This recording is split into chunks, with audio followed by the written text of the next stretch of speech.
Welcome everybody to the greatest Node.js tutorials that have ever been made. My name is Bucky Roberts, and in this video series I'm going to be teaching you guys everything you need to know about Node.js.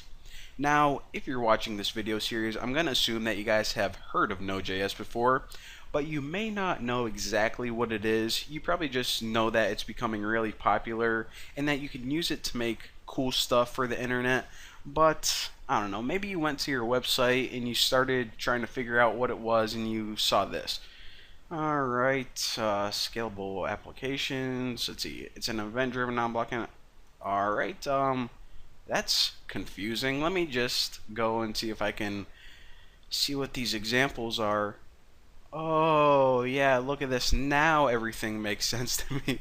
So, again, going to the website and starting, trying to read everything, they don't really do a great job of explaining what the heck this thing is for a complete beginner. So let me put it in really simple terms. Node.js is a way that you can make really cool server-side applications. And that means that if you want to make, let's say, a website or a chat program or a game or even like a social network, any web application that you can use to actually connect people, Node.js is an awesome choice.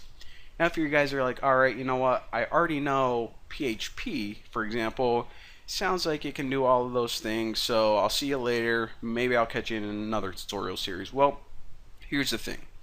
The reason that Node.js is becoming so popular, for one reason, is because it's awesome for real-time stuff.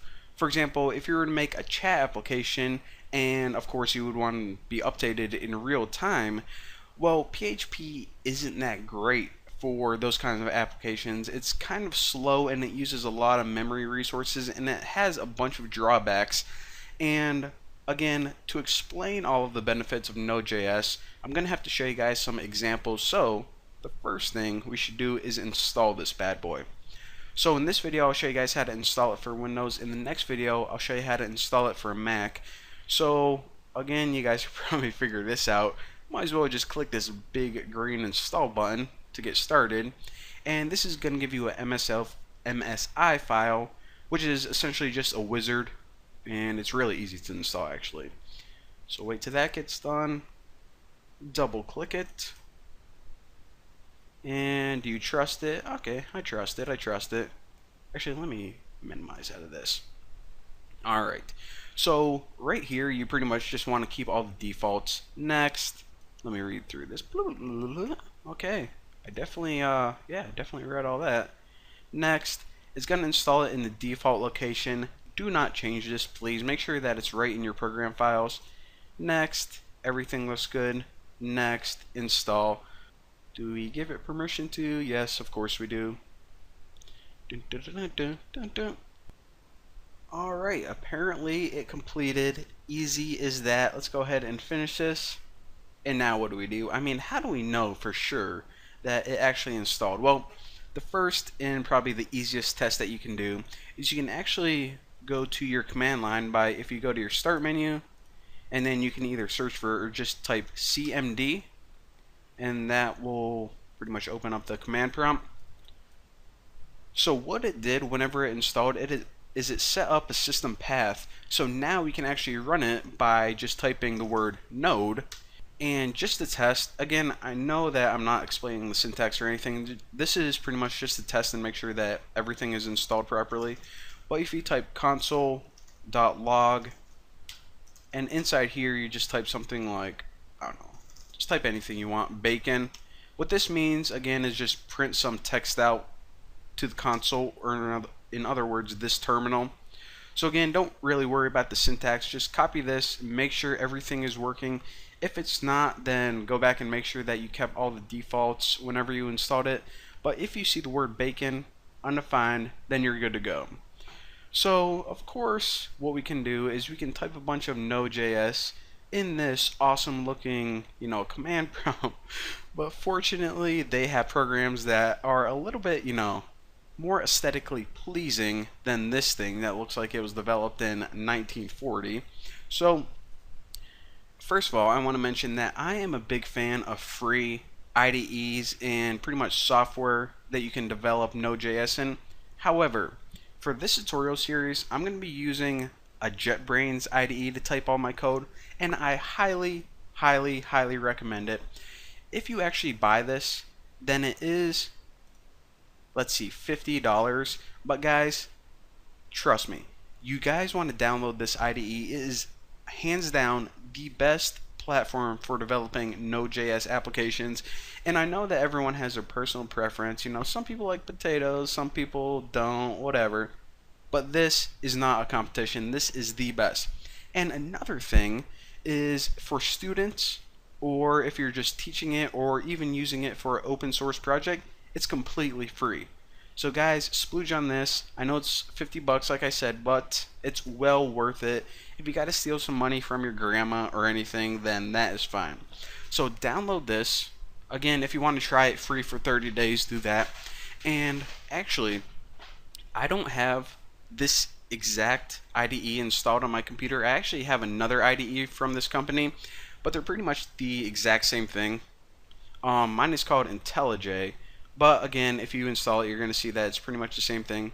This IDE is more geared towards Java development, but I'm going to show you guys how to install a plugin, and it's pretty much going to give you the exact same functionality as WebStorm. So the first thing we want to do whenever we have our IDE installed is create a new project. So go here, and what we want to choose from here is just a static web application. This is just a blank web application, nothing fancy. It's pretty much like the most basic or project that you can make. So I'm going to click next, and from here, again, just choose wherever you want to save it. I am going to save mine in a Node.js file that I already made before this little tutorial, and I'm just going to name my project like Bucky. So I want it to be named Bucky. I'm going to save it in a directory Bucky. Looks good. Finish. Do I want to create it? Yes, I do. And check this out. Alright. Right now we just have a directory called Bucky, which is our main directory.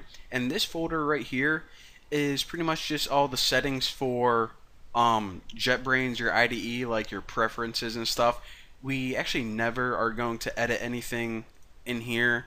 And this is just a file that references, these are pretty much just JetBrains files that came with your IDE.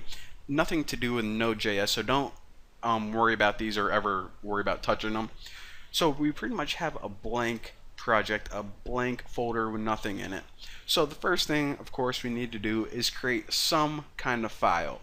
Well, if we right click our main project, we can select new JavaScript file and name this file app.js.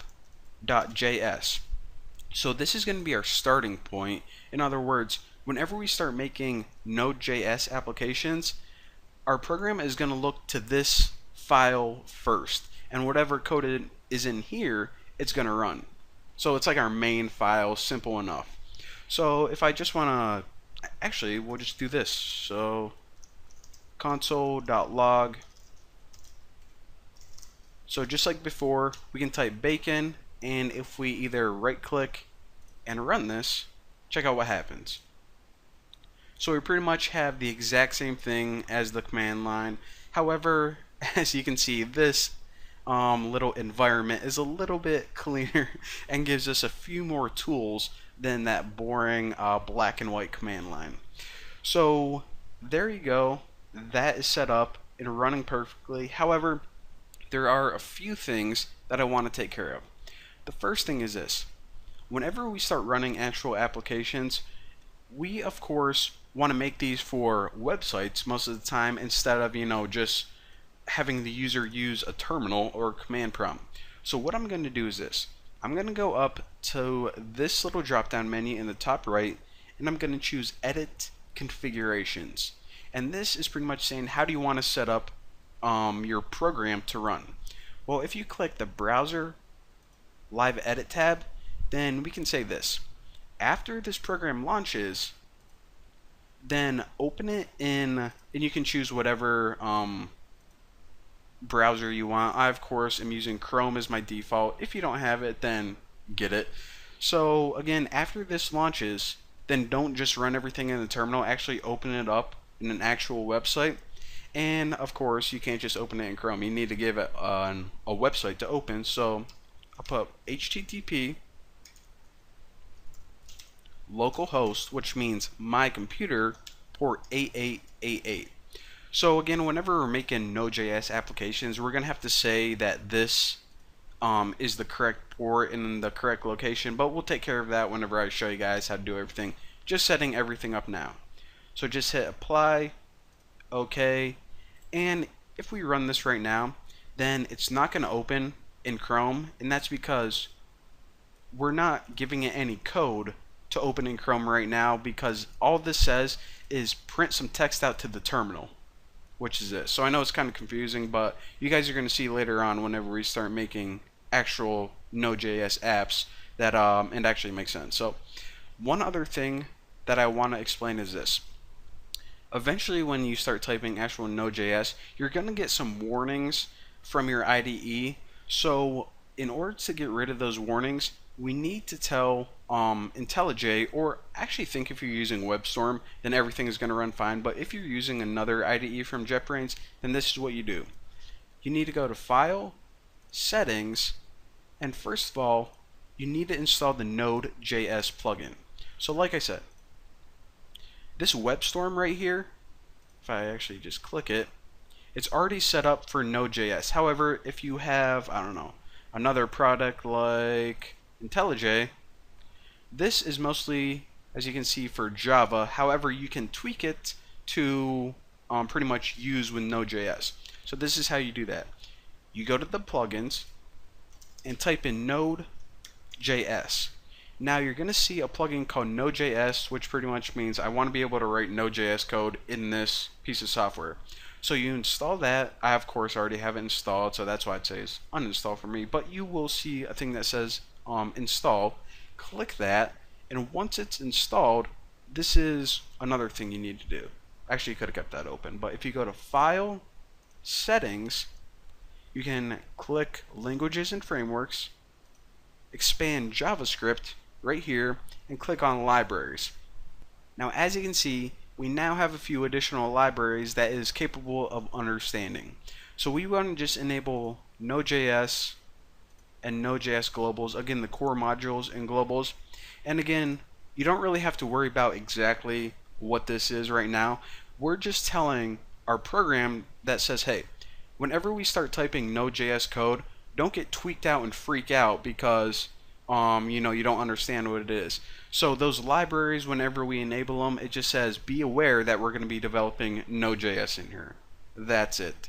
So now we are good to go. Again, in the next tutorial, I'm going to show you guys how to set it up on a Mac, and also if you guys want to use a free IDE, I'm going to show you guys how to download and install Sublime to use with Node.js. So it's going to be cool. I'll see you then.